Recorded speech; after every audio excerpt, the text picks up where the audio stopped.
There's Amanda.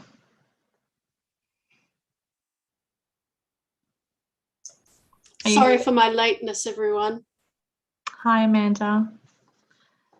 Are we okay to start then, I think? Sorry, technical issues. That's fine. Sure. Okay, we're live? Yep. Okay, excellent. I'll start the meeting then. Good afternoon, everybody. Welcome to the Innovation and Partnerships Committee meeting for the 3rd of August 2021. My name is Sarah Richards. I'm a councillor and a member of the committee.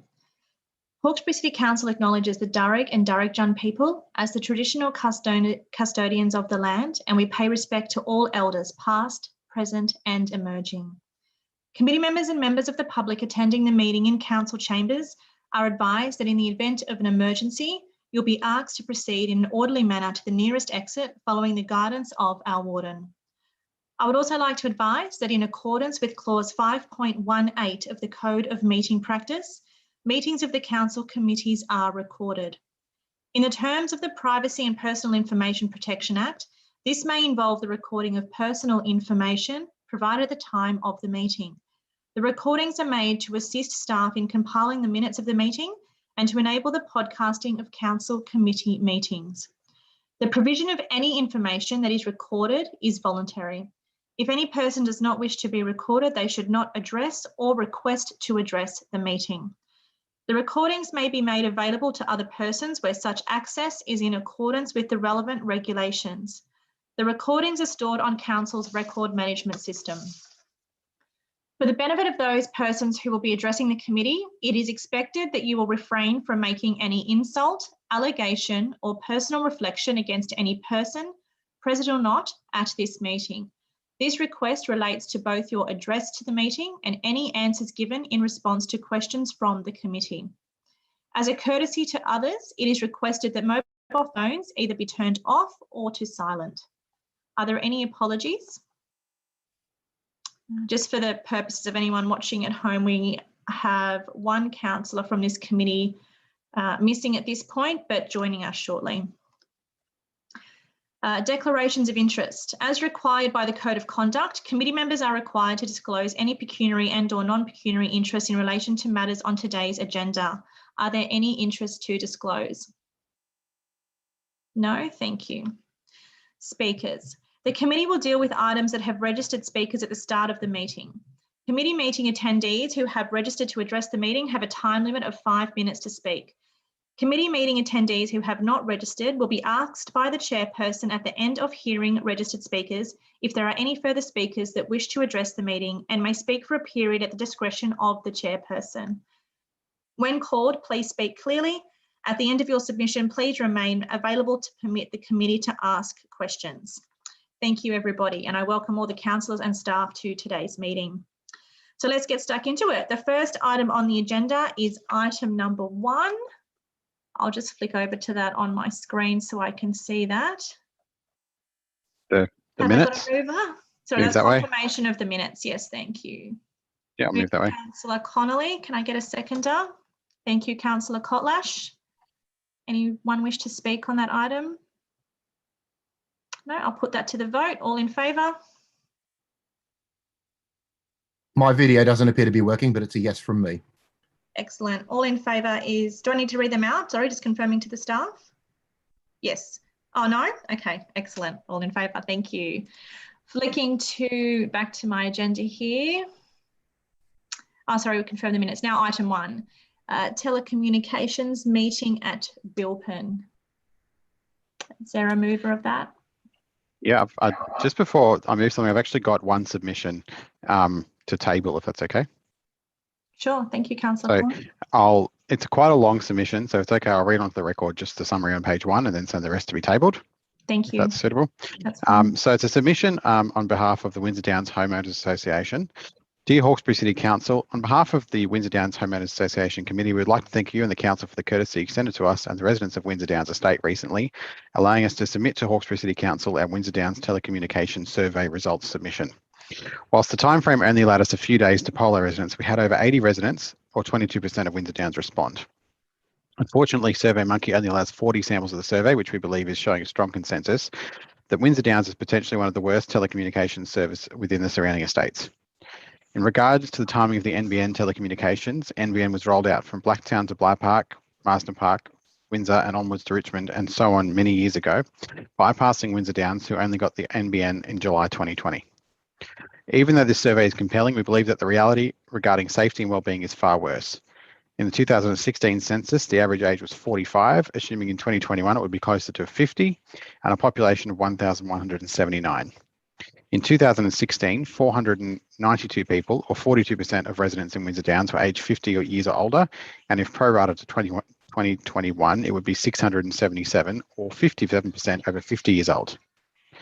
We unfortunately have had deaths in Windsor Downs with elderly people being found too late, even though there is no evidence that's linked to telecommunication. We are confident the survey shows that telecommunication plays a critical part for the safety and wellbeing of an ageing population, especially in Windsor Downs and also the wider LGA. In 2021, mobile phones have replaced telephone booths and landlines, now VoIP and digital, causing an ever-growing dependency on telecommunications, which adversely creates a technological gap which has a direct impact to our elderly safety and wellbeing. Yours sincerely, David James, President of Windsor Downs Homeowners Association. Thank you, Mr. Mayor. Did you want to do something with that information or just table it for? I wanted to table that submission. If there was no other submissions, then I was hoping to move something on this item. Okay, I'll ask any other participants if they were wishing to speak on the item before us. I can't see hands, I'm sorry. So okay. Hold on, just wait. No other hands up, but I'll. There we go. I got it now. Yes. Okay. Okay. So I have sent a motion into the staff so that they can have it up there on the screen.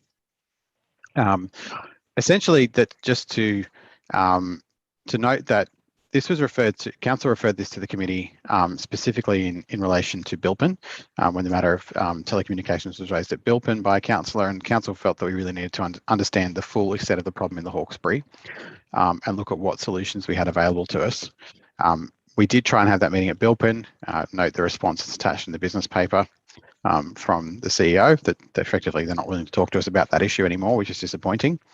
But I still feel like we have an obligation to give that advice back to council on what we can do about the whole problem. Yeah.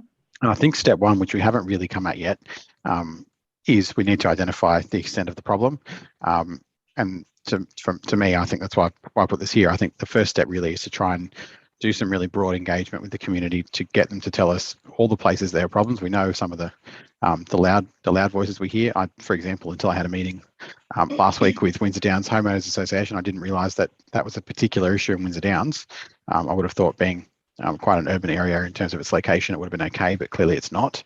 So there could be other areas as well that we're assuming we don't have a problem where we do, or vice versa. So I think it would be prudent, even though we've had this a long time in the committee and not given council any advice. I think it would be prudent to first go out and make sure we get these submissions and identify the extent of the problem, so then we can work out what potential solutions are available to council, noting that it's not really a council issue, but we might be able to help in some ways depending on what the problems are. And I put a point too that the committee should meet again in August, because I don't want this to drag on further. I think we need to go and do that engagement, get those submissions, and then before the end of the month, hopefully in a couple of weeks, come back again with a much better idea of where the problems are and a bit of a way forward on how we can tackle that at a council level. Okay, that sounds great. Can I get a seconder for that, please? Thank you, Councillor Kotlash. Any further debate on the amendment before us? Or we got the motion before us now? Yes, Councillor Zamprogno. Yeah, this is partly a data issue and it's partly a political issue. I think we've got the base covered in terms of the data, in terms of finding the the black spots and the evidence that our services are substandard. The political dimension, I think, requires a different approach.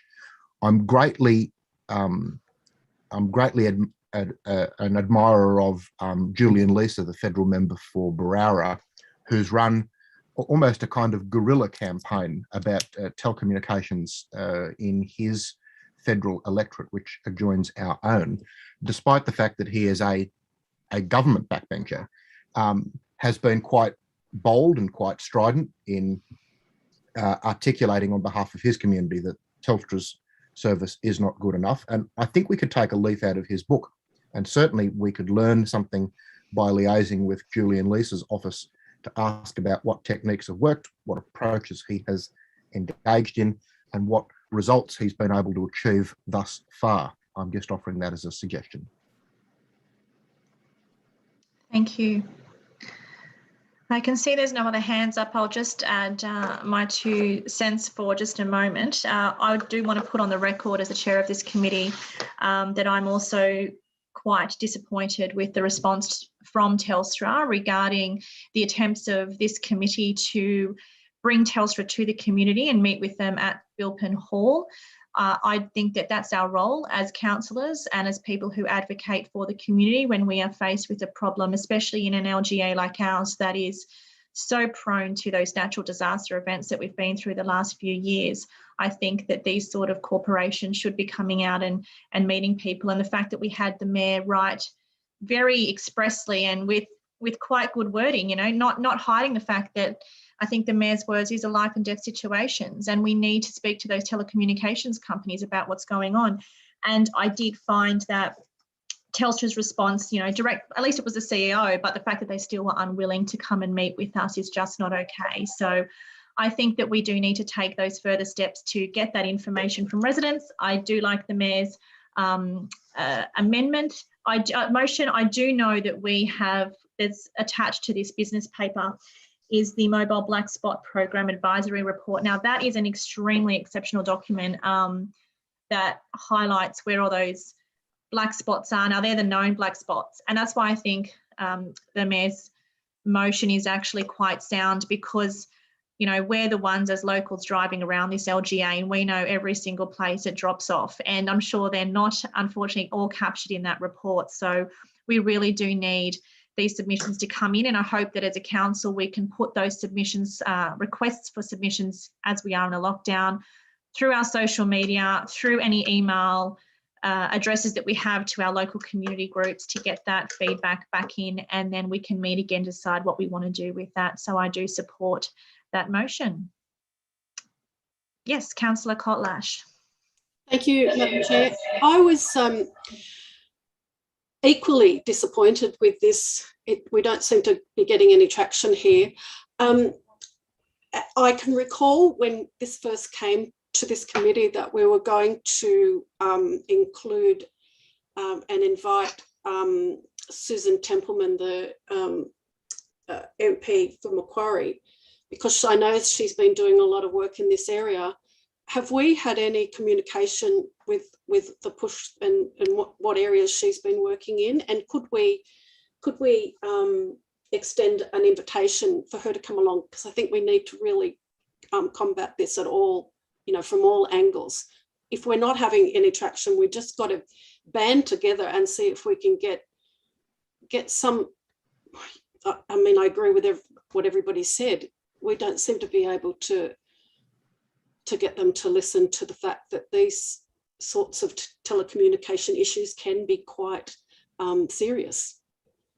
You know, lack of telecommunications is extraordinary in this day and age that we still have them. So I guess I'd like to maybe, I'm sorry, I don't have a copy of your amendment, Mr. Mayor.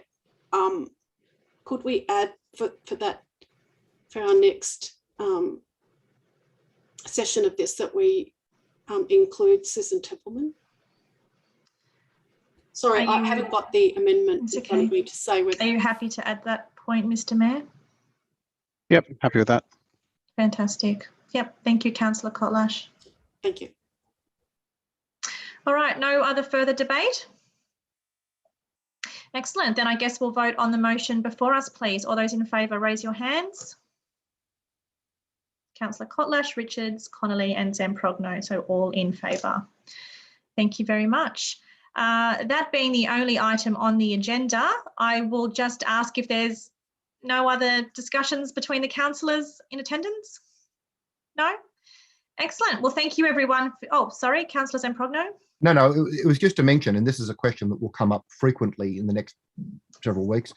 Given that the elections have been delayed, things may come within our horizon that we had otherwise thought would be put off until after the election. So in this committee and in every other forum, I've just tended to ask the question, what might we be able to contemplate between now and December, which otherwise we were minded to just put off until after the election? I'm just looking for suggestions and wondering if there's anything that this committee might be able to deal with that couldn't have otherwise. Councillor Kotlash.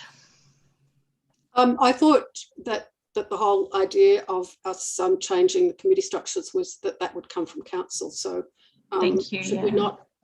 I mean, I'm happy to do that, and I think that's a good suggestion.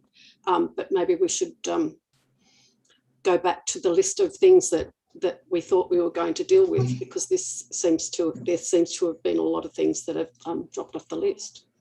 I think you're right, Councillor Kotlash, in terms of the process and the sort of structure behind the new committee process was that committees only meet once council gives it a purpose or a question to answer. So we would probably need a resolution of council to come forward to then debate in this committee. But of course, the intent is a noble one.